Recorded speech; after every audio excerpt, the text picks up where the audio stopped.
हरि ओम।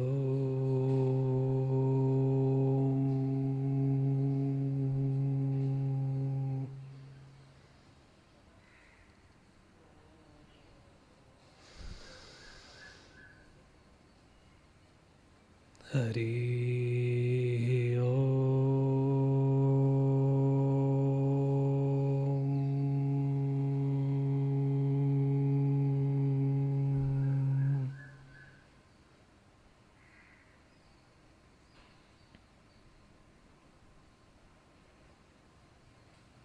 ओम श्री गुरुभ्यो नमः।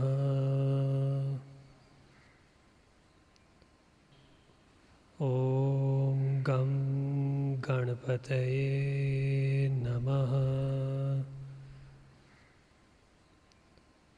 ओम श्री सरस्वत्यै नमः।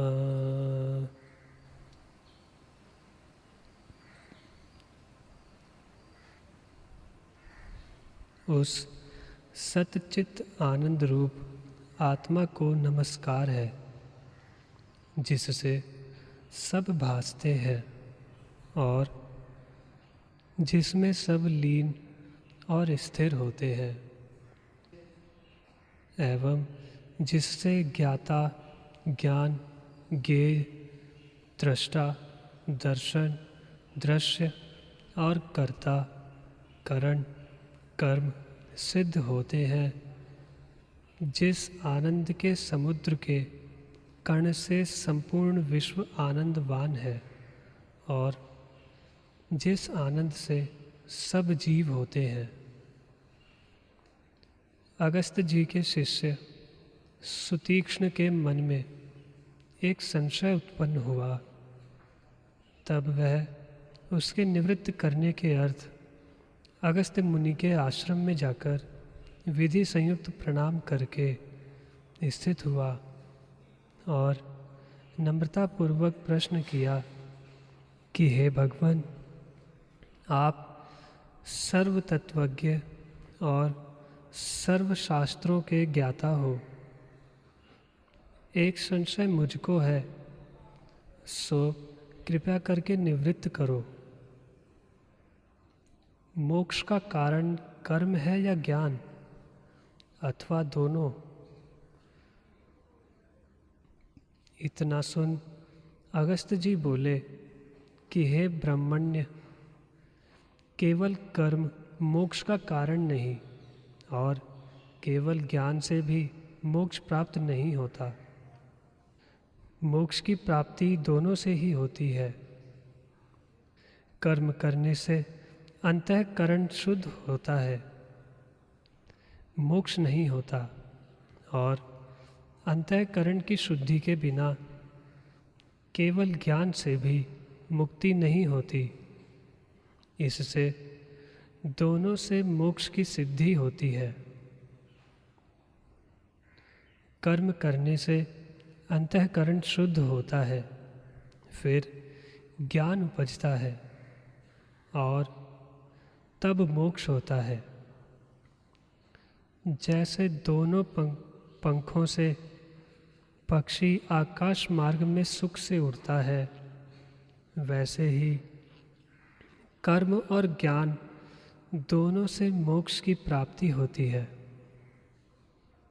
हे ब्रह्मण्य, इसी आशय के अनुसार एक पुरातन इतिहास है, वह तुम सुनो। अग्निवेश का पुत्र कारण नाम ब्राह्मण गुरु के निकट जा षट अंगों सहित चारों वेद अध्ययन करके गृह में आया और कर्म से रहित होकर तूषणी हो स्थित रहा, अर्थात संशय युक्त हो कर्मों से रहित हुआ। जब उसके पिता ने देखा कि यह कर्मों से रहित हो गया है, तो उससे कहा कि हे पुत्र, तुम कर्म क्यों नहीं करते? तुम कर्म के न करने से सिद्धता को कैसे प्राप्त होगे? जिस कारण तुम कर्म से रहित हुए हो वह कारण कहो। कारण बोला, हे पिता, मुझको संशय उत्पन्न हुआ है, इसलिए कर्म से निवृत्त हुआ हूँ। वेद में एक ठौर तो कहा है कि जब तक जीता रहे तब तक कर्म अर्थात अग्निहोत्रादिक करता रहे, और एक ठौर कहा है कि न धन से मोक्ष होता है, न कर्म से मोक्ष होता है, न पुत्रादिक से मोक्ष होता है, और न केवल त्याग से ही मोक्ष होता है। इन दोनों में क्या कर्तव्य है, मुझको यही संशय है। सो आप कृपा करके निवृत्त करो और बतलाओ कि क्या कर्तव्य है। अगस्त जी बोले, हे सुतीक्ष्ण, जब कारण ने पिता से ऐसा कहा तब अग्निवेश बोले कि हे पुत्र, एक कथा जो पहले हुई है उसको सुनकर हृदय में धारण कर, फिर जो तेरी इच्छा हो सो करना। एक काल में सुरुचि अप्सरा, जो संपूर्ण अप्सराओं में उत्तम थी, हिमालय पर्वत के सुंदर शिखर पर, जहाँ की देवता और किन्नरगण जिनके हृदय कामना से तृप्त थे, अप्सराओं के साथ क्रीड़ा करते थे, और जहाँ गंगा जी के पवित्र जल का प्रवाह लहर ले रहा था, बैठी थी। उसने इंद्र का एक दूत अंतरिक्ष से चला आता देखा, और जब निकट आया तो उससे पूछा, अहो सौभाग्य देवदूत, तुम देवगणों में श्रेष्ठ हो, कहाँ से आए और अब कहाँ जाओगे, सो कृपया करके कहो। देवदूत बोला, हे सुभद्रे, अरिष्टनेमि नामक एक धर्मात्मा राजर्षि ने अपने पुत्र को राज्य देकर वैराग्य लिया और संपूर्ण विषयों की अभिलाषा त्याग करके गंधमादन पर्वत में जा तप करने लगा। उसी से मेरा एक कार्य था और उस कार्य के लिए मैं उसके पास गया था। अब इंद्र के पास, जिसका मैं दूत हूँ, संपूर्ण वृत्तांत निवेदन करने को जाता हूँ। अप्सरा ने पूछा, हे भगवान, वह वृत्तांत कौन सा है, मुझसे कहो। मुझको तुम अति प्रिय हो यह जानकर पूछती हूँ। महापुरुषों से जो कोई प्रश्न करता है तो वे उद्वेग रहित होकर उत्तर देते हैं। देवदूत बोला, हे भद्रे, वह वृत्तांत मैं विस्तार पूर्वक तुमसे कहता हूँ, मन लगाकर सुनो। जब उस राजा ने गंधमादन पर्वत पर बड़ा तप किया, तब देवताओं के राजा इंद्र ने मुझको बुलाकर आज्ञा दी कि हे दूत, तुम गंधमादन पर्वत पर, जो नाना प्रकार की लताओं और वृक्षों से पूर्ण है, विमान, अप्सरा और नाना प्रकार की सामग्री एवं गंधर्व, यक्ष, सिद्ध, किन्नर, ताल, मृदंगादि वाद्यत्र संग ले जाकर राजा को विमान पर बैठा के यहाँ ले आओ। तब मैं विमान और सामग्री सहित जहाँ राजा था आया और राजा से कहा, हे राजन, तुम्हारे कारण विमान ले आया हूँ। इस पर आरूढ़ होकर तुम स्वर्ग को चलो और देवताओं के भोग भोगो। इतना सुन राजा ने कहा कि हे देवदूत, प्रथम तुम स्वर्ग का वृत्तांत मुझे सुनाओ, कि तुम्हारे स्वर्ग में क्या क्या दोष और गुण हैं, तो उनको सुन के मैं हृदय में विचारूं। पीछे जो मेरी इच्छा होगी तो चलूँगा। मैंने कहा कि हे राजन, स्वर्ग में बड़े बड़े दिव्य भोग हैं। जीव बड़े पुण्य से स्वर्ग को पाता है। जो बड़े पुण्य वाले होते हैं वे स्वर्ग के उत्तम सुख को पाते हैं। जो मध्यम पुण्य वाले होते हैं वे स्वर्ग के मध्यम सुख को पाते हैं। और जो कनिष्ठ पुण्य वाले हैं वे स्वर्ग के कनिष्ठ सुख को पाते हैं। जो गुण स्वर्ग में है वे तो तुमसे कहे। अब स्वर्ग के जो दोष हैं वे भी सुनो। हे राजन, जो आपसे ऊंचे बैठे दृष्टाते हैं और उत्तम सुख भोगते हैं, उनको देखकर ताप की उत्पत्ति होती है, क्योंकि उनकी उत्कृष्टता सही नहीं जाती।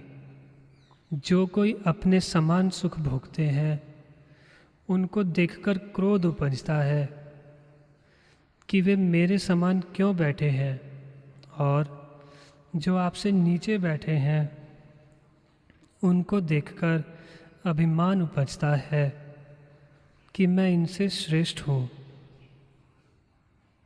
एक और भी दोष है कि जब पुण्य क्षीण होते हैं तब जीव को उसी काल में मृत्यु लोक में गिरा देते हैं, एक क्षण भी नहीं रहने देते। यही स्वर्ग में गुण और दोष है। हे भद्रे, जब इस प्रकार मैंने राजा से कहा तो राजा बोला कि हे देवदूत, उस स्वर्ग के योग्य हम नहीं हैं और हमको उसकी इच्छा भी नहीं है। जैसे सर्प अपनी त्वचा को पुरातन जानकर त्याग देता है, वैसे ही हम उग्र तप करके यह देह त्याग देंगे। हे देवदूत, तुम अपने विमान को जहाँ से लाए हो वहीं ले जाओ। हमारा नमस्कार है। हे देवी, जब इस प्रकार राजा ने मुझसे कहा तब मैं विमान और अप्सरा आदि सब को लेकर स्वर्ग को गया और संपूर्ण वृत्तांत इंद्र से कहा। इंद्र बहुत प्रसन्न हुआ और सुंदर वाणी से मुझसे बोला कि हे दूत, तुम फिर जहाँ राजा है वहाँ जाओ। वह संसार से उपराम हुआ है, उसको अब आत्मपद की इच्छा हुई है, इसलिए तुम उसको अपने साथ वाल्मीकि जी के पास, जिसने आत्म तत्व को आत्माकार जाना है, ले जाकर मेरा यह संदेशा देना कि हे महर्षि, इस राजा को तत्व बोध का उपदेश करना, क्योंकि यह बोध का अधिकारी है। इसको स्वर्ग तथा और पदार्थों की भी इच्छा नहीं। इससे तुम इसको तत्वबोध का उपदेश करो और यह तत्वबोध को पाकर संसार दुख से मुक्त हो। हे सुभद्रे, जब इस प्रकार देवराज ने मुझसे कहा तब मैं वहाँ चलकर राजा के निकट आया और उससे कहा कि हे राजन, तुम संसार समुद्र से मोक्ष होने के निमित्त वाल्मीकि जी के पास चलो, वे तुमको उपदेश करेंगे। उसको साथ लेकर मैं वाल्मीकि जी के स्थान पर आया और उस स्थान में राजा को बैठा और प्रणाम कर इंद्र का संदेशा दिया। तब वाल्मीकि जी ने कहा, हे राजन, कुशल तो है?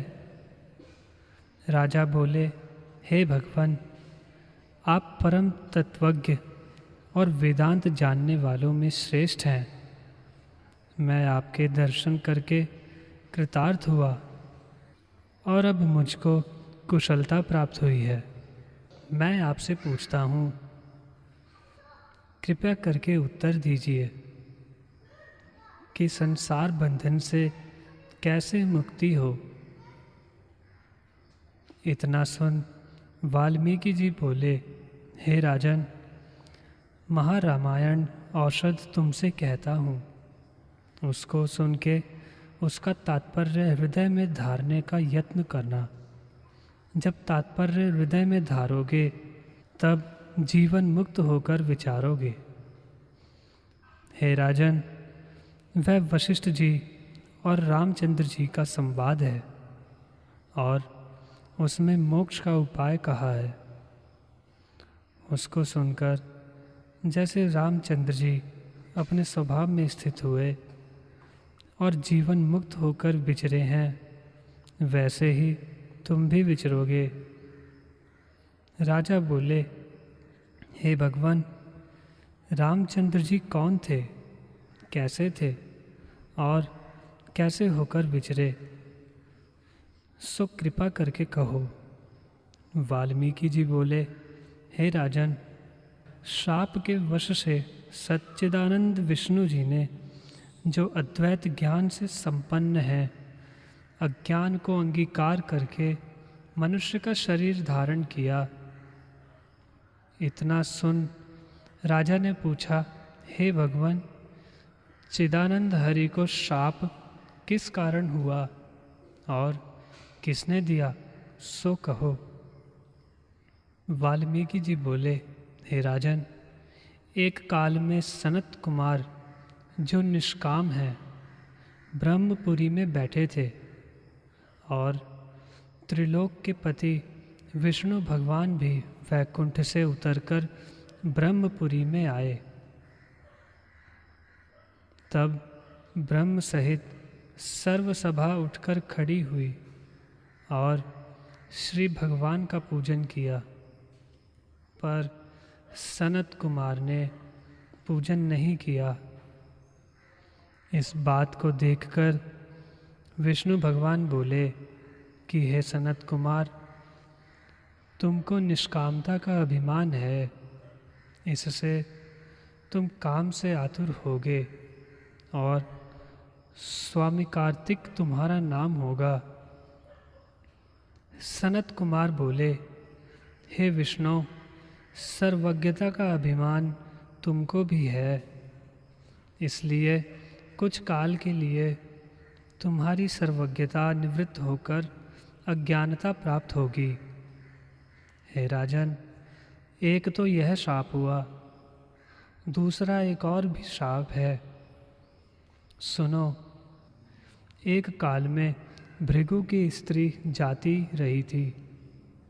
उसके वियोग से वह ऋषि क्रोधित हुआ था। उसको देखकर विष्णु जी हंसे। तब भृगु ब्राह्मण ने श्राप दिया कि हे विष्णु, मेरी तुमने हंसी की है, सो मेरी नाई तुम भी स्त्री के वियोग से आतुर होगे। और एक दिवस देव शर्मा ब्राह्मण ने नरसिंह भगवान को शाप दिया था, सो भी सुनिए। एक दिन नरसिंह भगवान गंगा के तीर पर गए और वहाँ देव शर्मा ब्राह्मण की स्त्री को देखकर नरसिंह जी भयानक रूप दिखाकर हंसे। निदान उनको देखकर ऋषि की स्त्री ने भय पाए प्राण छोड़ दिया। तब देव शर्मा ने शाप दिया कि तुमने मेरी स्त्री का वियोग किया, इससे तुम भी स्त्री का वियोग पाओगे।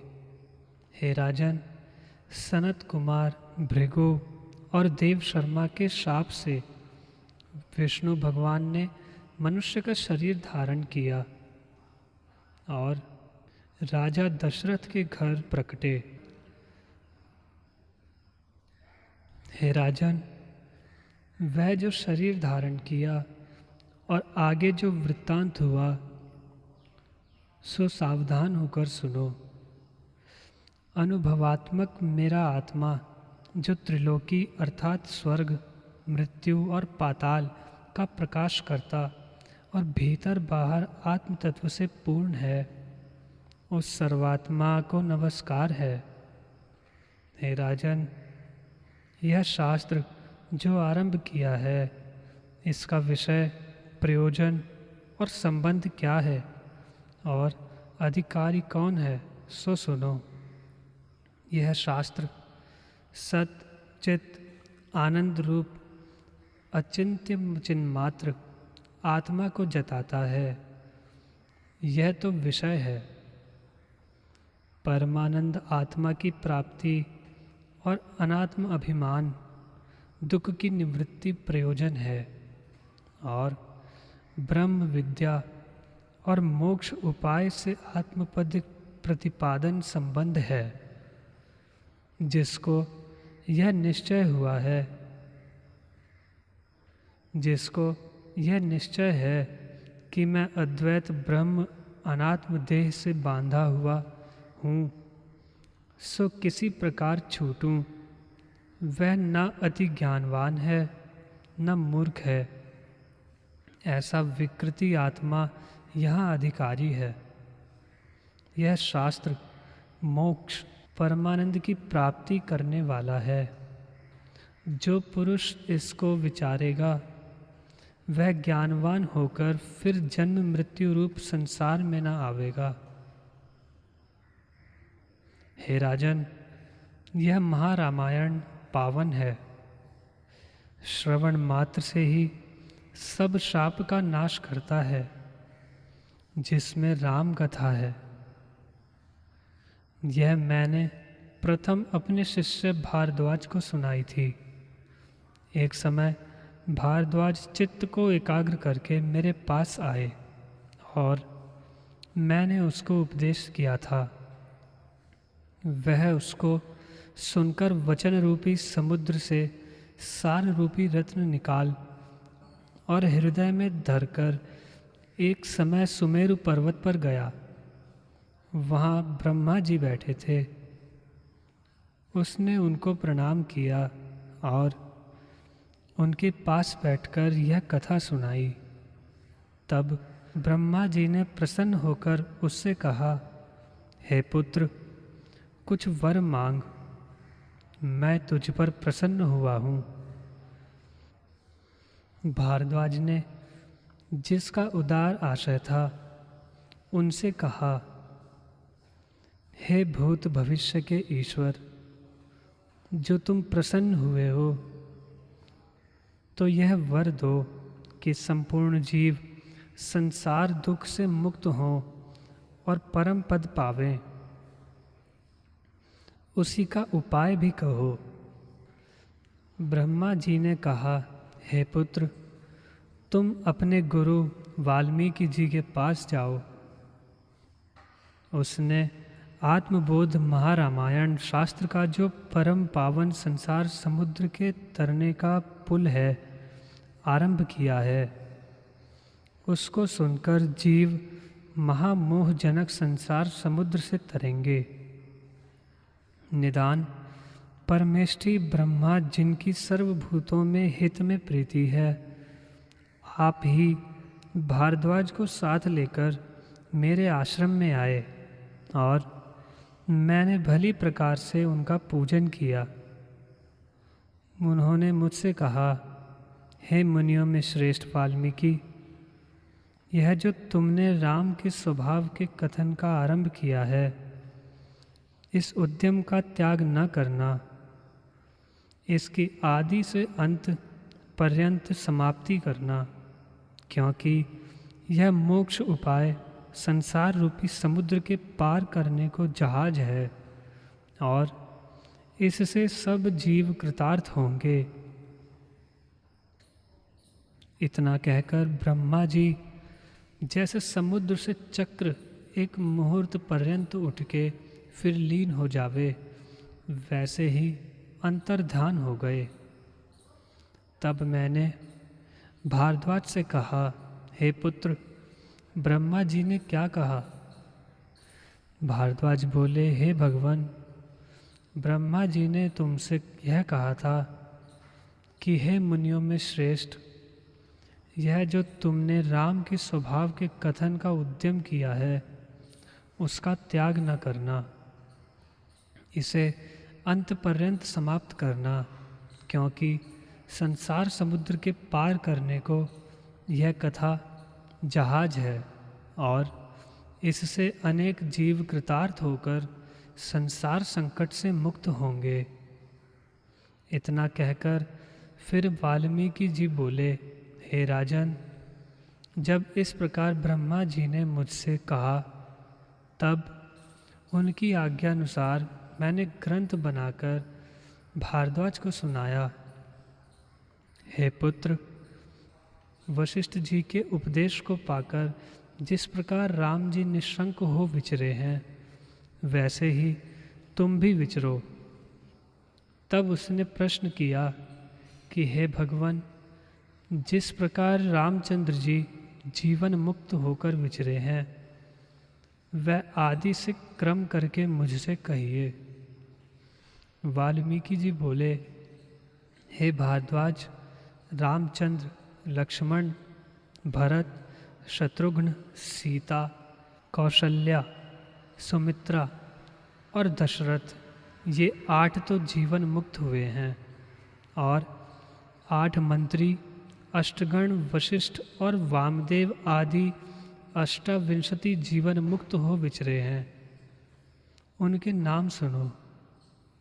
राम जी से लेकर दशरथ पर्यंत 8 तो ये कृतार्थ होकर परम बोधवान हुए हैं और कुंतभासी, शतवर्धन, सुखधाम, विभीषण, इंद्रजीत, हनुमान, वशिष्ठ और वामदेव, ये 8 मंत्री निशंक हो चेष्टा करते भये और सदा अद्वैत निष्ठ हुए हैं।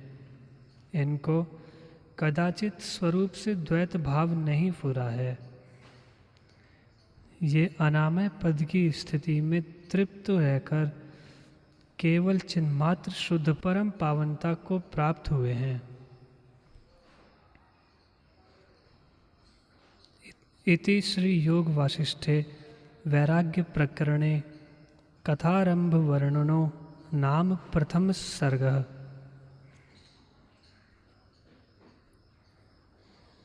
भारद्वाज ने पूछा, हे भगवान,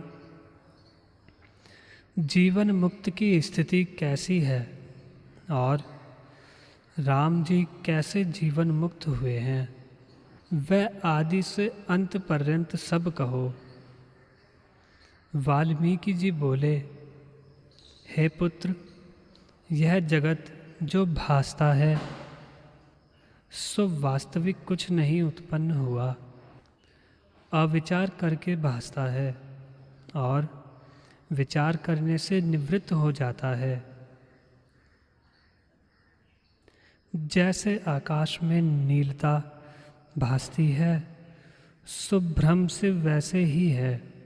यदि विचार करके देखिए तो नीलता की प्रतीति दूर हो जाती है। वैसे ही अविचार से जगत भासता है और विचार से लीन हो जाता है। हे शिष्य, जब तक सृष्टि का अत्यंत अभाव नहीं होता तब तक परम पद की प्राप्ति नहीं होती। जब दृश्य का अत्यंत अभाव हो जावे तब शुद्ध चिदाकाश आत्मसत्ता भासेगी। कोई इस दृश्य का महाप्रलय में अभाव कहते हैं, परंतु मैं तुमको तीनों कालों का अभाव कहता हूँ। जब इस शास्त्र को श्रद्धा संयुक्त आदि से अंत तक सुनकर धारण करे, तब भ्रांति निवृत्त हो जावे और अव्याकृत पद की प्राप्ति हो। हे शिष्य, संसार ब्रह्म मात्र सिद्ध है। इसको ब्रह्म मात्र जानकर विस्मरण करना यही मुक्ति है। जीव के बंधन का कारण वासना है और वासना से ही भटकता फिरता है। जब वासना का क्षय हो जाए तब परम पद की प्राप्ति हो। वासना का एक पुतला है, उसका नाम मन है। जैसे जल सर्दी की दृढ़ जड़ता पाकर बर्फ हो जाता है और फिर सूर्य के ताप से पिघलकर जल होता है, तो केवल शुद्ध जल ही रहता है, वैसे ही आत्मा रूपी जल है। उसमें संसार की सत्यता रूपी जड़ता, शीतलता है और उससे मन रूपी बर्फ का पुतला हुआ है। जब ज्ञान रूपी सूर्य उदय होगा तब संसार की सत्यता रूपी जड़ता और शीतलता निवृत्त हो जाएगी। जब संसार की सत्यता और वासना निवृत्त हुई तब मन नष्ट हो जाएगा और जब मन नष्ट हुआ तो परम कल्याण हुआ। इससे इसके बंधन का कारण वासना ही है और वासना के क्षय होने से मुक्ति है। वह वासना दो प्रकार की है, एक शुद्ध और दूसरी अशुद्ध। अशुद्ध वासना से अपने वास्तविक स्वरूप के अज्ञान से अनात्मा जो देहादिक हैं उनमें अहंकार करता है और जब अनात्म में आत्म अभिमान हुआ तब नाना प्रकार की वासना उपजती है, जिससे घटी यंत्र की नाई भ्रमता रहता है। हे साधो, यह जो पंचभूत का शरीर तुम देखते हो सो सब वासना रूप है और वासना से ही खड़ा है। जैसे माला के दाने धागे के आश्रय से गूंथे होते हैं और जब धागा टूट जाता है तब न्यारे न्यारे हो जाते हैं और नहीं ठहरते, वैसे ही वासना के क्षय होने पर पंचभूत का शरीर नहीं रहता। इससे सब अनर्थों का कारण वासना ही है। शुद्ध वासना में जगत का अत्यंत अभाव निश्चय होता है। हे शिष्य, अज्ञानी की वासना जन्म का कारण होती है और ज्ञानी की वासना जन्म का कारण नहीं होती। जैसे कच्चा बीज उगता है और जो दग्ध हुआ है सो फिर नहीं उगता, वैसे ही अज्ञानी की वासना रस सहित है। इससे जन्म का कारण है और ज्ञानी की वासना रस रहित है, इससे जन्म का कारण नहीं। ज्ञानी की चेष्टा स्वाभाविक होती है, वह किसी गुण से मिलकर अपने में चेष्टा नहीं देखता। वह खाता पीता लेता देता बोलता चलता एवं और अन्य व्यवहार करता है, पर अंतःकरण में सदा अद्वैत निश्चय को धरता है। कदाचित द्वैत भावना उसको नहीं फुरती, वह अपने स्वभाव में स्थित है। इससे उसकी चेष्टा जन्म का कारण नहीं होती। जैसे कुम्हार के चक्र को जब तक घुमावे तब तक फिरता है और जब घुमाना छोड़ दे तब स्थीयमान गति उतरते उतरते स्थिर रह जाता है। वैसे ही जब तक अहंकार सहित वासना होती है तब तक जन्म पाता है, और जब अहंकार से रहित हुआ तब फिर जन्म नहीं पाता। हे साधो, इस अज्ञान रूपी वासना के नाश करने को एक ब्रह्म विद्या ही श्रेष्ठ उपाय है, जो मोक्ष उपायक शास्त्र है। यदि इसको त्याग कर और शास्त्र रूपी गर्त में गिरेगा तो कल्प पर्यंत भी अकृत्रिम पद को ना पावेगा। जो ब्रह्म विद्या का आश्रय करेगा वह सुख से आत्म पद को प्राप्त होगा। हे भारद्वाज, यह मोक्ष उपाय राम जी और वशिष्ठ जी का संवाद है। यह विचारने योग्य है और बोध का परम कारण है। इसे आदि से अंत पर्यंत सुनो, और जैसे राम जी जीवन मुक्त हो विचरे हैं सो भी सुनो। एक दिन राम जी अध्ययनशाला से विद्या पढ़ के अपने गृह में आए और संपूर्ण दिन विचार सहित व्यतीत किया। फिर मन में तीर्थ ठाकुर द्वारे का संकल्प धरकर अपने पिता दशरथ के पास, जो अति प्रजापालक थे, आए और जैसे हंस सुंदर कमल को ग्रहण करे वैसे ही उन्होंने उनका चरण पकड़ा। जैसे कमल के फूल के नीचे कोमल तरैयाँ होती हैं और उन तरैयों सहित कमल को हंस पकड़ता है, वैसे ही दशरथ जी की उंगलियों को उन्होंने ग्रहण किया और बोले, हे पिता, मेरा चित्त तीर्थ और ठाकुर द्वारों के दर्शनों को चाहता है। आप आज्ञा कीजिए तो मैं दर्शन कर आऊं। मैं तुम्हारा पुत्र हूँ। आगे मैंने कभी नहीं कहा, यह प्रार्थना अब ही की है। इससे यह वचन मेरा न फेरना, क्योंकि ऐसा त्रिलोकी में कोई नहीं है कि जिसका मनोरथ इस घर से सिद्ध न हुआ हो। इससे मुझको भी कृपा कर आज्ञा दीजिए। इतना कहकर वाल्मीकि जी बोले, हे भारद्वाज, जिस समय इस प्रकार राम जी ने कहा तब वशिष्ठ जी पास बैठे थे।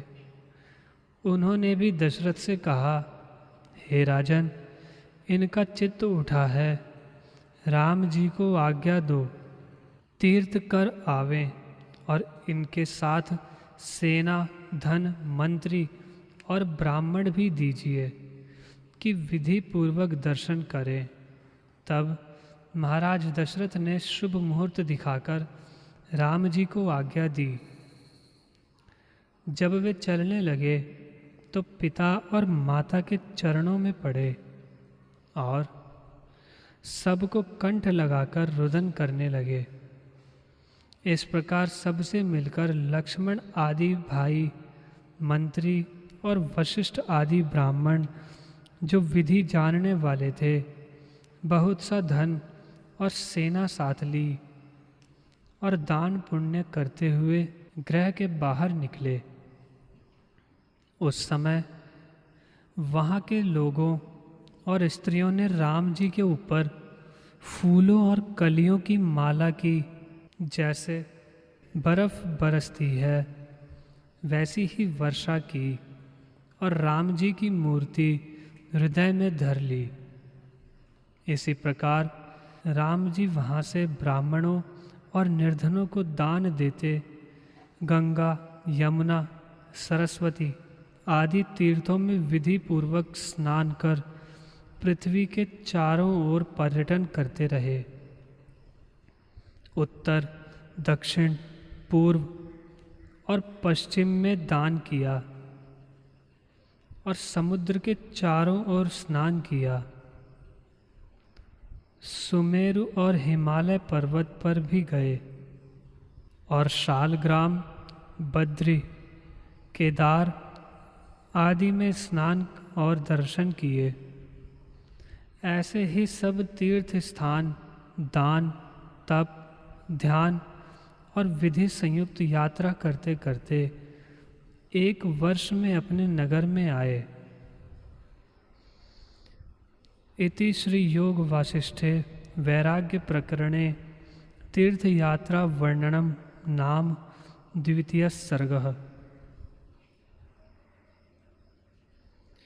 वाल्मीकि जी बोले, हे भारद्वाज, जब राम जी यात्रा करके अपनी अयोध्यापुरी में आए तो नगरवासी पुरुष और स्त्रियों ने फूल और कली की वर्षा की। जय जय शब्द मुख से उच्चारने लगे और बड़े उत्साह को प्राप्त भये। जैसे इंद्र का पुत्र स्वर्ग में आता है, वैसे ही रामचंद्र जी अपने घर में आए। राम जी ने पहले राजा दशरथ और फिर वशिष्ठ जी को प्रणाम किया और सब सभा के लोगों से यथा योग्य मिलकर अंतःपुर में आ कौशल्या आदि माताओं को प्रणाम किया और भाई बंधु आदि कुटुंब से मिले। हे भारद्वाज, इस प्रकार राम जी के आने का उत्साह 7 दिन पर्यंत होता रहा। उस अंतर में कोई मिलने आवे उससे मिलते और जो कोई कुछ लेने आवे उनको दान पुण्य करते थे। अनेक बाजे बजते थे और भाट आदि बंदी जन स्तुति करते थे। तदनंतर राम जी का यह आचरण हुआ कि प्रातःकाल उठ के स्नान संध्यादिक सत्कर्म कर भोजन करते और फिर भाई बंधुओं से मिलकर अपने तीर्थ की कथा और देवद्वार के दर्शन की वार्ता करते थे। निदान इसी प्रकार उत्साह से दिन रात बिताते थे। एक दिन राम जी प्रातःकाल उठ के अपने पिता राजा दशरथ के निकट गए, जिनका तेज चंद्रमा के समान था। उस समय वशिष्ठ आदि की सभा बैठी थी। वहाँ वशिष्ठ जी के साथ कथा वार्ता की। राजा दशरथ ने उनसे कहा कि हे राम जी, तुम शिकार खेलने जाया करो। उस समय राम जी की अवस्था 16 वर्ष से कई महीने कम थी। लक्ष्मण और शत्रुघ्न भाई साथ थे, पर भरत जी नाना के घर गए थे। निदान उन्हीं के साथ नित्य चर्चा, उल्लास कर और स्नान संध्यादिक नित्य कर्म और भोजन करके शिकार खेलने जाते थे। वहाँ जो जीवों को दुख देने वाले जानवर देखते उनको मारते और अन्य लोगों को प्रसन्न करते थे।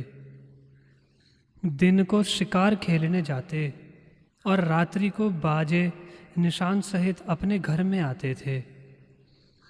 इसी प्रकार बहुत दिन बीते। एक दिन राम जी बाहर से अपने अंतःपुर में आकर शोक सहित स्थित भये। हे भारद्वाज, राजकुमार अपनी सब चेष्टा और इंद्रियों के रस संयुक्त विषयों को त्याग बैठे और उनका शरीर दुर्बल होकर मुख की कांति घट गई। जैसे कमल सूख कर पीत वर्ण हो जाता है, वैसे ही राम जी का मुख पीला हो गया। जैसे सूखे कमल पर भंवरे बैठे हों, वैसे ही सूखे मुख कमल पर नेत्र रूपी भंवरे भासने लगे। जैसे शरत काल में ताल निर्मल होता है, वैसे ही इच्छा रूपी मल से रहित उनका चित्त रूपी ताल निर्मल हो गया और दिन पर दिन शरीर निर्बल होता गया। वह जहाँ बैठे वहीं चिंता संयुक्त बैठे रह जावें और हाथ पर चिबुक धर के बैठें। जब टहलुए मंत्री बहुत कहें कि हे प्रभु, यह स्नान संध्या का समय हुआ है, अब उठो, तब उठकर स्नानादिक करें। अर्थात जो कुछ खाने पीने, बोलने, चलने और पहिरने की क्रिया थी, सो सब उन्हें विरस हो गई। तब लक्ष्मण और शत्रुघ्न भी राम जी को संशय युक्त देख के विरस प्रकार हो गए और राजा दशरथ यह वार्ता सुन के राम जी के पास आए तो क्या देखा कि राम जी महाकृश हो गए हैं। राजा ने इस चिंता से आतुर हो कि हाय हाय, इनकी यह क्या दशा हुई। राम जी को गोद में बैठाया और कोमल सुंदर शब्दों से पूछने लगे कि हे पुत्र, तुमको क्या दुख प्राप्त हुआ है जिससे तुम शोकवान हुए हो। राम जी ने कहा कि हे पिता, हमको तो कोई दुख नहीं, ऐसा कहकर चुप हो रहे। जब इसी प्रकार कुछ दिन बीते तो राजा और सब स्त्रियां बड़ी शोकवान हुई। राजा राजमंत्रियों से मिलकर विचार करने लगे कि पुत्र का किसी ठौर विवाह करना चाहिए और यह भी विचार किया कि क्या कारण है जो मेरे पुत्र शोकवान रहते हैं। तब उन्होंने वशिष्ठ जी से पूछा कि हे मुनीश्वर, मेरे पुत्र शोकातुर क्यों रहते हैं। वशिष्ठ जी ने कहा, हे राजन, जैसे पृथ्वी, जल, तेज, वायु और आकाश महाभूत अल्प कार्य में विकारवान नहीं होते, जब जगत उत्पन्न और प्रलय होता है तब विकारवान होते हैं, वैसे ही महापुरुष भी अल्प कार्य से विकारवान नहीं होते। हे राजन, तुम शोक मत करो। राम जी किसी अर्थ के निमित्त शोकवान हुए होंगे, पीछे इनको सुख मिलेगा। इतना कह वाल्मीकि जी बोले, हे भारद्वाज, ऐसे ही वशिष्ठ जी और राजा दशरथ विचार करते थे कि उसी काल में विश्वामित्र ने अपने यज्ञ के अर्थ राजा दशरथ के गृह पर आकर द्वारपाल से कहा कि राजा दशरथ से कहो कि गाधी के पुत्र विश्वामित्र बाहर खड़े हैं। द्वारपाल ने आकर राजा से कहा कि हे स्वामिन, एक बड़े तपस्वी द्वार पर खड़े हैं और उन्होंने कहा है कि राजा दशरथ के पास जाके कहो कि विश्वामित्र आए हैं। हे भारद्वाज, जब इस प्रकार द्वारपाल ने आकर कहा, तब राजा, जो मंडलेश्वरों सहित बैठा था और बड़ा तेजवान था, सुवर्ण के सिंहासन से उठ खड़ा हुआ और पैदल चला। राजा के एक ओर वशिष्ठ जी और दूसरी ओर वामदेव जी और सुभट की नाई मंडलेश्वर स्तुति करते चले और जहाँ से विश्वामित्र दृष्टि आए हैं और जहाँ से विश्वामित्र दृष्टि आए वहाँ से ही प्रणाम करने लगे। पृथ्वी पर जहाँ राजा का शीश लगता था, वहाँ पृथ्वी हीरे और मोती से सुंदर हो जाती थी। इसी प्रकार शीश नवाते राजा चले। विश्वामित्र जी कांधे पर बड़ी बड़ी जटा धारण किए और अग्नि के समान प्रकाशमान परम शांत स्वरूप हाथ में बांस की तंद्री लिए हुए थे। उनके चरण कमलों पर राजा इस भांति गिरा जैसे सूर्यपदा शिवजी के चरणाविंद में गिरे थे, और कहा, हे प्रभु, मेरे बड़े भाग्य हैं जो आपका दर्शन हुआ।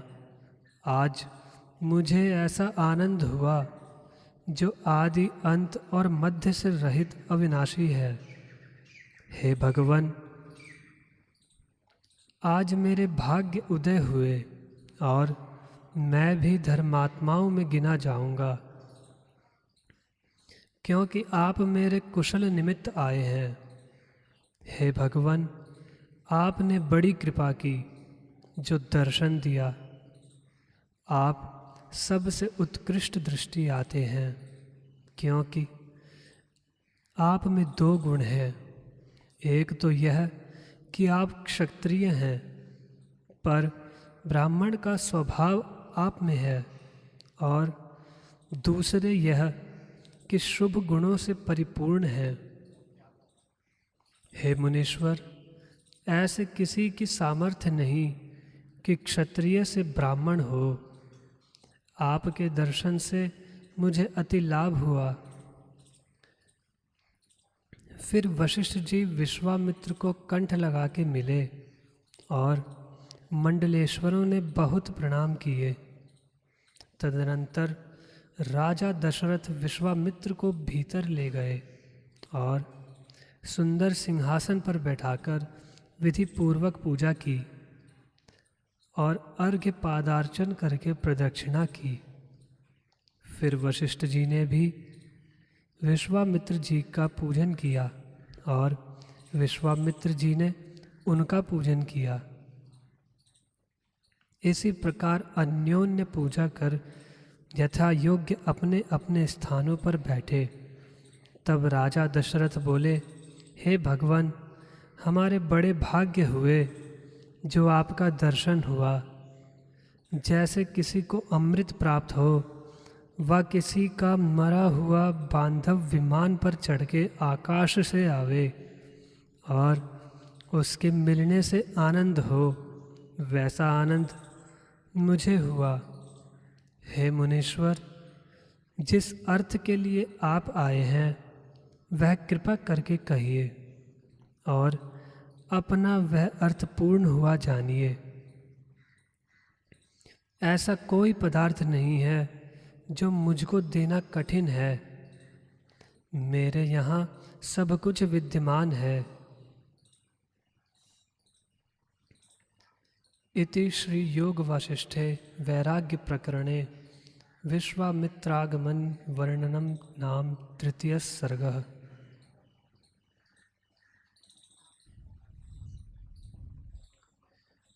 वाल्मीकि जी बोले, हे भारद्वाज, जब इस प्रकार राजा ने कहा तो मुनियों में शार्दूल विश्वामित्र जी ऐसे प्रसन्न हुए जैसे चंद्रमा को देखकर क्षीर सागर उमड़ता है। उनके रोम खड़े हो आए और कहने लगे, हे राज शार्दुल, तुम धन्य हो। ऐसे तुम क्यों न कहो। तुम्हारे में दो गुण हैं। एक तो यह कि तुम रघुवंशी हो और दूसरे यह कि वशिष्ठ जी जैसे तुम्हारे गुरु हैं जिनकी आज्ञा में चलते हो। अब जो कुछ मेरा प्रयोजन है वह प्रकट करता हूँ। मैंने दशगात्र यज्ञ का आरंभ किया है।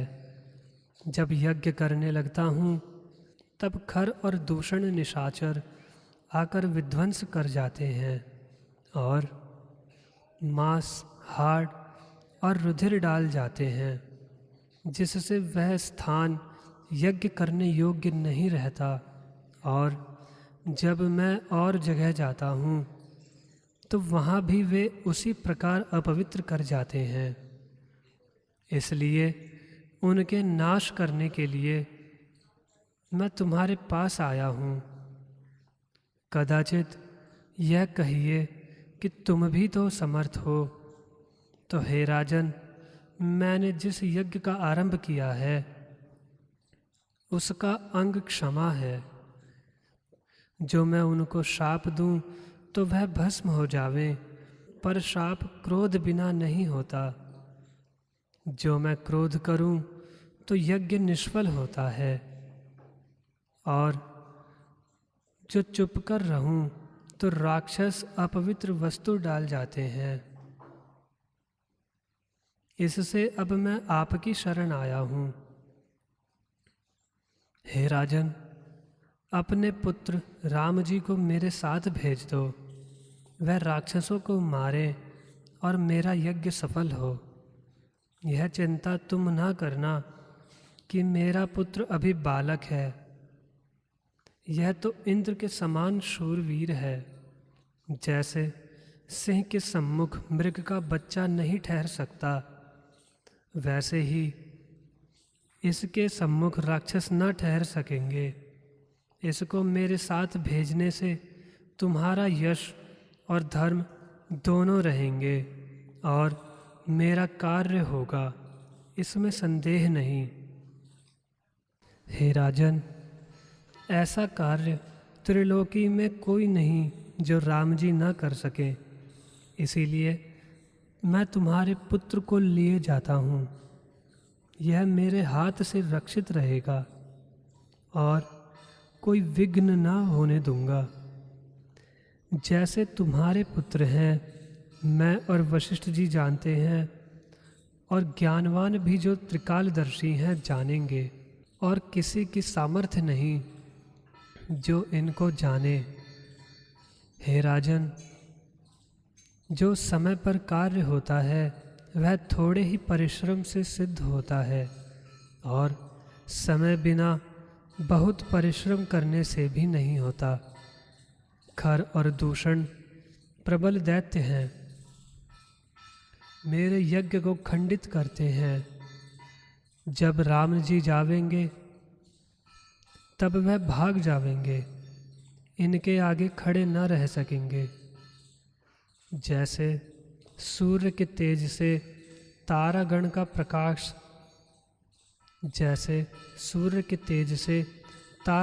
प्रकाश क्षीण हो जाता है, वैसे ही राम जी के दर्शन से वे स्थित ना रहेंगे। इतना कहकर वाल्मीकि जी बोले, हे भारद्वाज, जब विश्वामित्र ने ऐसा कहा तब राजा दशरथ चुप होकर गिर पड़े और एक मुहूर्त पर्यंत पड़े रहे। इति श्री योग वासिष्ठे वैराग्य प्रकरणे दशरथ विषादु नाम चतुर्थ सर्ग। वाल्मीकि जी बोले, हे भारद्वाज, एक मुहूर्त उपरांत राजा उठे और अधैर्य होकर बोले, हे मुनीश्वर, आपने क्या कहा?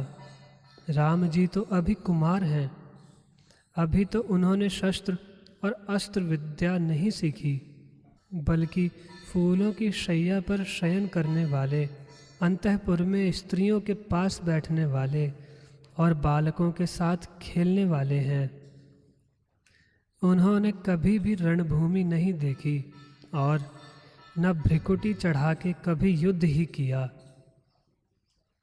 वह दैत्यों से क्या युद्ध करेंगे? कभी पत्थर और कमल का भी युद्ध हुआ है। हे मुनीश्वर, मैं तो बहुत वर्षों का हुआ हूँ। इस वृद्धावस्था में मेरे घर में 4 पुत्र हुए हैं। उन चारों में राम जी अभी 16 वर्ष के हुए हैं और मेरे प्राण हैं। उनके बिना मैं एक क्षण भी नहीं रह सकता। जो तुम उनको ले जाओगे तो मेरे प्राण निकल जाएंगे। हे मुनीश्वर, केवल मुझे ही उनका इतना स्नेह नहीं, किंतु लक्ष्मण, शत्रुघ्न, भरत और माताओं के भी प्राण हैं। जो तुम उनको ले जाओगे तो सब ही मर जावेंगे। जो तुम हमको राम जी के वियोग से मारने आए हो तो ले जाओ। हे मुनीश्वर, मेरे चित्त में तो राम जी पूर्ण हो रहे हैं, उनको मैं आपसे साथ कैसे दूं? उनको मैं आपके साथ कैसे दूं? मैं तो उनको देखकर प्रसन्न होता हूँ। राम जी के वियोग से मेरे प्राण कैसे बचेंगे?